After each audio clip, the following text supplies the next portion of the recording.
तुम्ही स्वतः त्यांची परिस्थिती तुम्ही बघितलेली आहे स्वतःच्या डोळ्यातून. खरी आहे ना.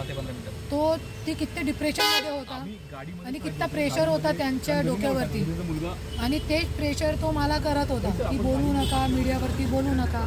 आणि मी काय वेगळा काय वाईट बोलत पण नाही होती.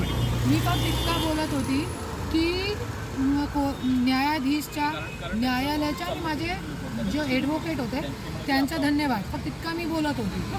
आणि त्यांना कंटिन्यू कॉल येत होते त्यांचे वडीलचे. तो त्या प्रेशरमध्ये झाला आणि त्यांनी अशी पोस्ट केली आणि माझ्याकडे सगळे जे खोटे आरोप माझ्यावरती करावतात धनंजय मुंडे सगळे फेटाळण्यासाठी माझ्याकडे सगळे पुरावे आहे. मी त्या दिखावण्यासाठी दाखवू शकते. त्यांनी जी पोस्ट केलेली आहे, एक मिनिट, तर त्याचंच आहे का इंस्टाग्रामचं? नाही, उसका अकाउंट नाही. तो कोणी त्याच्याकडनं करून घेतले का ती पोस्ट? पता नाही क्या करवाया क्या नाही करवाया. मी बघितली पण नाही, पोस्ट बघितली पण नाही आहे. मी मला पण पाठवा कोणती पोस्ट. त्यात तुमच्याबद्दल फार त्यांनी वाईट शब्द म्हटलेले आहेत, लिहिलेले आहेत.